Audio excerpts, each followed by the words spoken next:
Well, legal racing I started in 1978. I was doing it off street before that, so.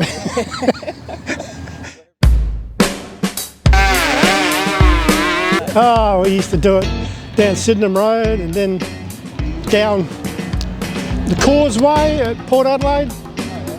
And we used to do Grand Junction Road. So this was mainly on Saturday nights. So we used to cruise in cars down Anzac Highway to Glenelg, and we'd get bloody match-ups at Anzac Highway at the traffic lights so we do it down there as well. But I ran at the drags on a motorbike before, and then I ran the car, and then I ran back to motorbikes because I was breaking things. I broke a gearbox and I broke a diff, and it's costing me a bloody fortune. And like, you can spend a lot of money on a car, and this is going to be 2 seconds faster without doing anything to it. I need a bit of wheel spin because this has got less than 60 horsepower, so I need a bit of wheel spin to get off the line, because if it bogs down, I'll lose a second on the start line. Whereas if I get a bit of wheel spin, I might lose only 1 or 2 tenths. So I need the wheel spin because I'm 110 kilos. So for a bike with that CCs, that's pushing a lot of weight around. Well, I haven't done many at this track. I would have only done about 15 at this track, but I've done about 3.5 to 4,000 at Adelaide International, and then there was Whyalla and Naracoorte, which was an 1/8 of a mile track, and Heathcote, I raced that 3 times, and Mildura, which is an 1/8 of a mile track, I raced there probably half a dozen times, so like quite a few passes. I ran a comp bike once when International Raceway was closed down. This would have been in the 80s, and I didn't know whether I was going to qualify for modified bike. And in comp bike at that time, you can still run a 2-stroke.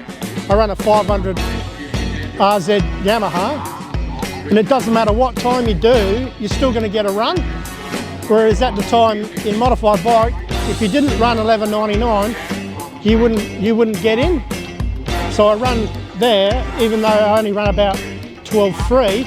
At least I got a pass, which is what I wanted. I didn't want to spend, although entry fees were nowhere near what it is now, because the insurance is astronomical for places like that these days. So it's why a lot of people, I don't think they can afford to run it.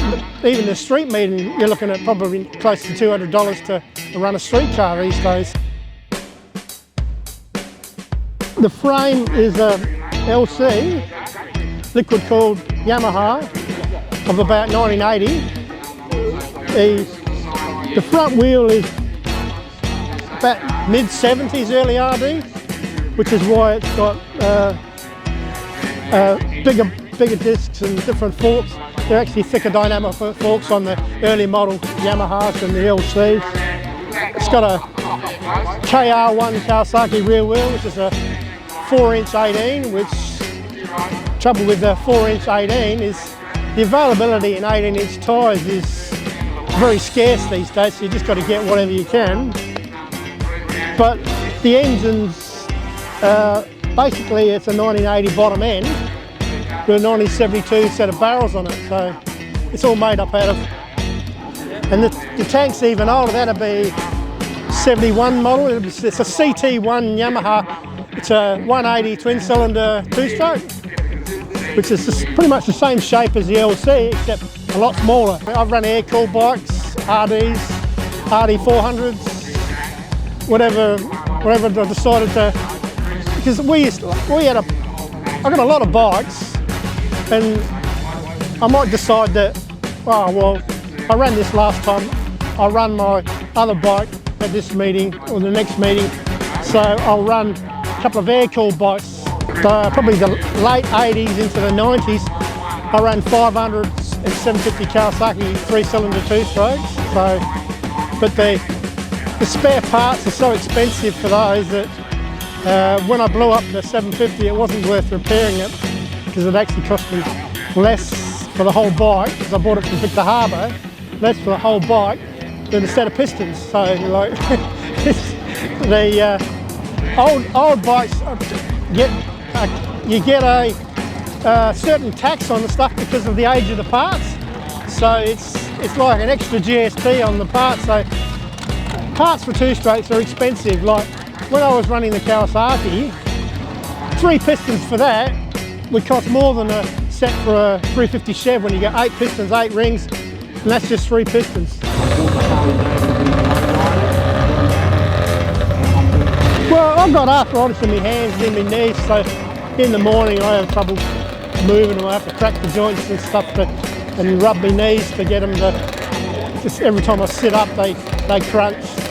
But I'm 66 this year, so as long as I can get on the bike and open the throttle, I'll keep going as long as I can.